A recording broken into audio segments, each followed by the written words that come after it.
केंद्रीय मंत्री अनुराग ठाकुर का 2 दिवसीय काशी दौरा। लोकसभा चुनाव को लेकर वाराणसी और चंदौली में करेंगे बैठक। वाराणसी क्लस्टर के पदाधिकारियों संग करेंगे बैठक। केंद्र सरकार के 10 वर्ष के कार्य को जन जन तक पहुंचाने पर होगी चर्चा।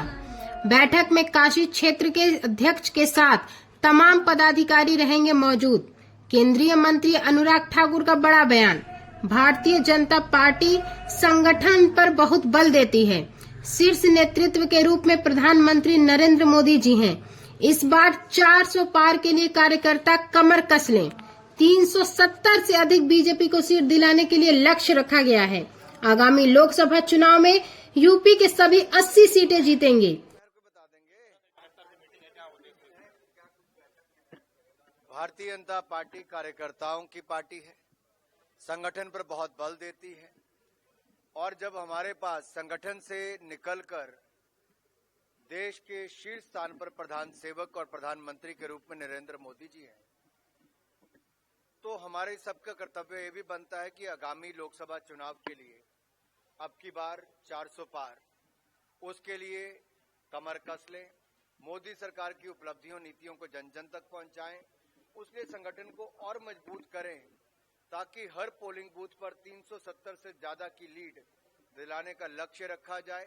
उसके चलते आज इस क्लस्टर की बैठक रखी गई है। अभी मैं चंदौली जा रहा हूं और वापसी पे आते हुए बनारस में भी आऊंगा और मुझे पूर्ण विश्वास है इस क्षेत्र ने पहले भी सब सीटें जिताई है और अब की बार तो यूपी में 80 में से 80 सीटें जीतेंगे, एक नया रिकॉर्ड कायम करेंगे और देश में 400 पार करके तीसरी बार प्रधानमंत्री बनाएंगे नरेंद्र मोदी जी को। और मोदी जी ने कहा है जब वो प्रधानमंत्री बन जाएंगे तो अगले 5 सालों के अंदर दुनिया की तीसरी सबसे बड़ी अर्थव्यवस्था भारत को अपनी तीसरी टर्म में बनाएंगे। लेकिन साथ ही साथ हम सबका एक संकल्प ये भी है कि विकसित भारत को गढ़ने बनाने के लिए जन भागीदारी की बहुत आवश्यकता है। उसको लेके भी लगातार प्रयास जारी है। 18 साल के युवाओं से, 18 साल से जिनकी ज्यादा उम्र हो गई, उनसे कहूंगा अपना वोट बनाइए भी और मतदान कीजिए भी। अपना पहला वोट देश के लिए, यही सोचकर चलिए ताकि एक अच्छी सरकार वो बनाए और देश को आगे बढ़ाए। बताइए, राहुल गांधी जिस तरह से हर सभा में और रैली में अपने प्रधानमंत्री का नाम ले रहे हैं और चुनाव आयोग ने नोटिस दिया है कि आप प्रधानमंत्री का नाम। ये हालत राहुल जी की हो गई है कि गाड़ी के आगे कोई नहीं, पीछे कोई नहीं। तो ऐसे हताश निराश व्यक्ति क्या करेगा? इस तरह के ही बार बार बयान देगा। जब जनता सुनने को नहीं आती, उत्तर प्रदेश जैसा बड़ा राज्य जहां नेहरू गांधी परिवार की 4-4 पीढ़ियों के लिए वोट मिलता था, सीटें जीतते थे, आज वहां पर उनकी सुनवाई नहीं, कोई पूछने नहीं आता है। एक तरह से विदाई यहां से उनकी नेहरू गांधी परिवार की हो गई है। तो हताश और निराश तो वो दिखेंगे। और दूसरा, जब वो यहां से हार के वायनाड चले गए थे तो वायनाड से केरल से जाके उत्तर प्रदेश के लोगों के बारे में जो टिप्पणी की थी, उसका दर्द मुझे भी आज तक होता है। तो उत्तर प्रदेश के लोगों को कितनी पीड़ा होती होगी। सोनिया जी को कई बार जिताया लेकिन उन्होंने भी अपने क्षेत्र की अनदेखी की।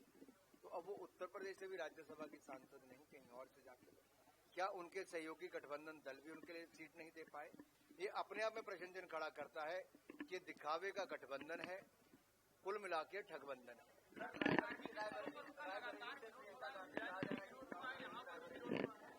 देखिए, धार्मिक स्थलों का विरोध करना एक कांग्रेस की आदत पड़ गई है और कांग्रेस के गठबंधन के जो सहयोगी हैं उनकी भी। कभी राम जी को अपमानित करना, कभी सनातन धर्म को कुचलने की बात करना, कभी उत्तर दक्षिण को बांटने की बात करना, कभी भारत के टुकड़े टुकड़े की सोच रखना, कभी भारत के टुकड़े टुकड़े गैंग के साथ गठबंधन कर लेना, उनको अपनी पार्टी में शामिल कर देना। आखिर ये कैसी सोच कांग्रेस की और उनके सहयोगी दलों की हो गई? और इन सब विषयों पर कांग्रेस चुप क्यों है? पाकिस्तान जिंदाबाद के नारे लगते हैं जब कांग्रेस का राज्यसभा का सांसद कर्नाटक से जीतता है, लेकिन श्रीमान राहुल गांधी और मल्लिकार्जुन खड़गे जी कुछ नहीं कहते, पर्दा डालने का काम करते हैं, छिपाने का काम करते हैं। फॉरेंसिक रिपोर्ट आती है तो उनकी पोल खुल जाती है। आखिरकार ये क्या सोच के चले हैं? क्या सत्ता में आने के लिए देश के टुकड़े टुकड़े करने का संकल्प?